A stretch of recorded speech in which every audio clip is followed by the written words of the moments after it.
உன் புருஷனுக்கு பொண்டாட்டியா நடிக்க வேற ஆளே இல்லையாமா ஊர்ல? நீதான் கிடைச்சியா? நீ இப்படி யோசிக்கிற, ஆனா நான் என்ன நினைக்கிறேன் தெரியுமா? நடிப்புக்கு கூட என் புருஷன் பக்கத்துல வேற ஒரு பொண்ணு நிக்க கூடாதுன்னு அந்த கடவுள் நினைக்கிறாருன்னு நினைக்கிறேன். ஏய் சாரிடி, சாரி. உன் புருஷனை நான் கிண்டல் பண்ணிட்டேன், சாரி. எனக்கு புரியுது. விடுடி, பரவாயில்ல, நீதானே.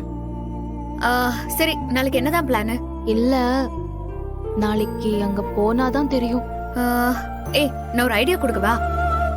நீ நினைச்ச மாதிரியே ஆண்டவன் உனக்கு ஒரு வாய்ப்பு கொடுத்திருக்கான்னு வச்சுக்கோயேன். அதனால நாளைக்கு முடிஞ்ச அளவுக்கு ஆதிக்கு நீதான் பொண்டாட்டிங்கிறத அப்பப்போ ஞாபகப்படுத்த ட்ரை பண்ணிட்டே இரு. என்னடி பண்ண சொல்ற? எனக்கு புரியல. மக்கு, நாளைக்கு ஒரு நாளைக்கு தெரிஞ்சோ தெரியாமலோ அவருக்கு நீதான் பொண்டாட்டி. ஏய், என்ன நாளைக்கு ஒரு நாள்? என்னைக்குமே நான் தான் ஒரு பொண்டாட்டி. சரிம்மா, அவருக்கு நீதான் பொண்டாட்டி போதுமா? நான் இல்லன்னுலாம் ஒன்னும் சொல்லல. நான் சொல்றத கொஞ்சம் கேளு. நாளைக்கு ஆபீசர் வந்து உன்கிட்ட கேக்குற கேள்விக்கெல்லாம் ஆதிக்கு ஞாபகம் வரா மாதிரி ஏதாவது பேசிட்டே இரு. ஃபார் எக்ஸாம்பிள், உங்களுக்கு எப்போ கல்யாணம் ஆச்சுன்னு கேட்டாருன்னு வச்சுக்கோயேன், நீ எப்போ ஆச்சுன்னு மட்டும் சொல்லாத, எப்படி ஆச்சுன்னு சேர்த்து சொல்லு. அப்புறம் ஆதி கிட்ட பேசும்போதும் கூட இருக்கும் போதும் கொஞ்சம் உரிமை எடுத்து பேசுற மாதிரியே பேசு.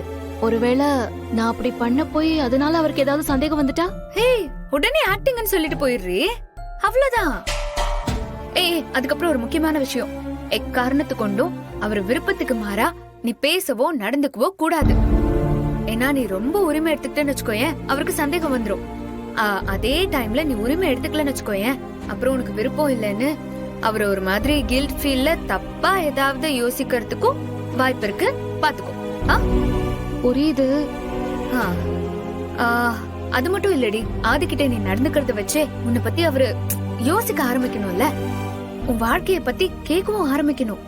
அப்படி மட்டும் அவரு கேட்டாருன்னு வச்சுக்கோயேன், கொஞ்சம் கூட யோசிக்காத உங்க 2 பேர் வாழ்க்கையில நடந்த எல்லாத்தையுமே சொல்லிரு. அப்புறம் அவரே முடிவு எடுத்துக்கிட்டோம், அதெல்லாம் அப்புறம் பாத்துக்கலாம். அப்படின்னா ஆதி கிட்ட போய் அவர்தான் என் புருஷன் சொல்ல சொல்றியா?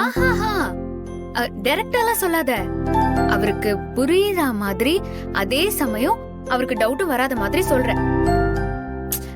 எப்படின்னா, ஏன் புருஷனும் உங்களை மாதிரிதான் ரொம்ப அன்பா இருப்பாரு, ஆனா கோவத்துல இப்படி எல்லாம் பண்ணுவாரு, உங்களை மாதிரிதான் எல்லாம் சொல்லுவாரு, ஆனா திடீர்னு இப்படி எல்லாம் பேசுவாருன்னு அவரை பத்தி பேசுற மாதிரியும் இருக்கணும், ஆனா அவரு இல்லன்னு பேசுற மாதிரியும் இருக்கணும். அப்பதான் அவருக்கு உண்மையிலயும் சந்தேகம் வரும், அவர் மேலயும்